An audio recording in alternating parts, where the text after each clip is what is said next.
Week 31 Day 1. Choose sagely. Today, the paramount influence in the forming of public opinion is propaganda. It is not a heresy to our democratic beliefs to state that pressure groups play an important part in our lives. Propaganda makes one vulnerable to the influences of others. The prudent person will choose between cogent and specious propaganda efforts. While propaganda has the ostensible purpose of informing the public, the most fervid propagandists use methods that must be examined by the thoughtful citizen. The ability to distinguish the spurious from the true facts requires more than a perfunctory examination of prevalent propaganda efforts. Sample sentences. 1. His fervid appeal for action threw his adherents into a frenzy. 2. He accused the leader of the opposition of political heresy, and the mob was exhorted to burn his effigy. 3. In the bedlam that followed, it was not prudent to appear too apathetic. 4. While the ostensible enemy was the opposition leader, the main purpose of this rash behavior was the eradication of all opponents. 5. In the conflagration that followed, no one questioned whether the original charge had been spurious.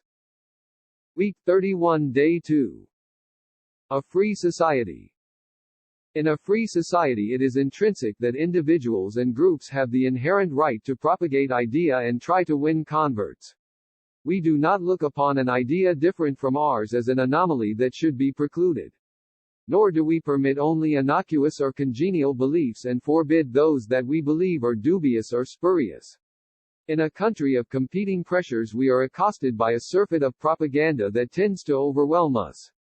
Thus, we live in a milieu of ubiquitous bombardment from countless, and often unrecognized, propagandists.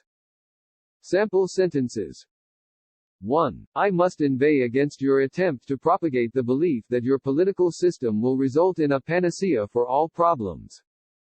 2. It is incongruous to find an abstemious person in a milieu of avarice and affluence.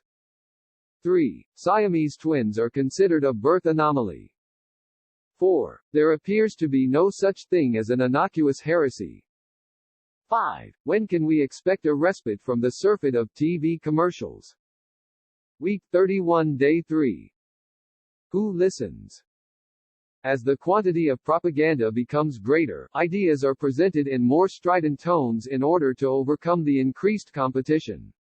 Those who are the targets of the propaganda find it more difficult to discern between or analyze the new and expanded pressures.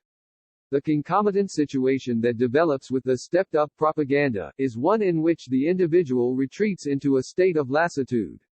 He has an aversion to all attempts to influence him. So we can see the intrinsic weakness inherent in an increased level of propaganda.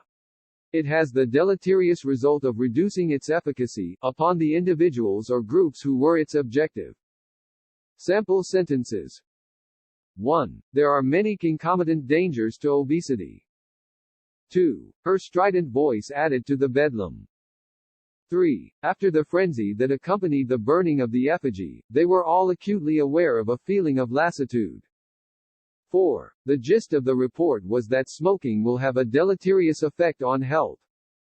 5. The efficacy of new drugs cannot be determined without a plethora of evidence.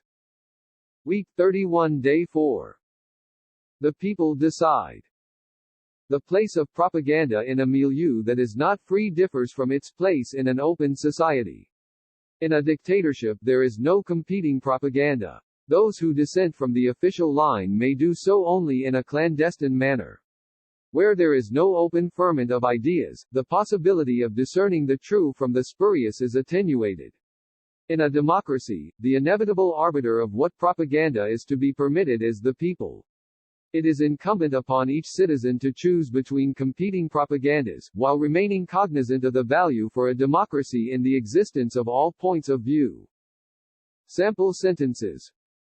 1. It is incumbent on us to be zealous in combating the deleterious effects of drugs. 2. With each generation it becomes the vogue for the youth to be in a state of ferment. 3. The gist of his ominous suggestion was that we dissent from the majority opinion.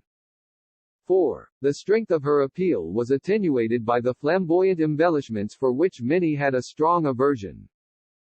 5. The Supreme Court is our ultimate arbiter of legality.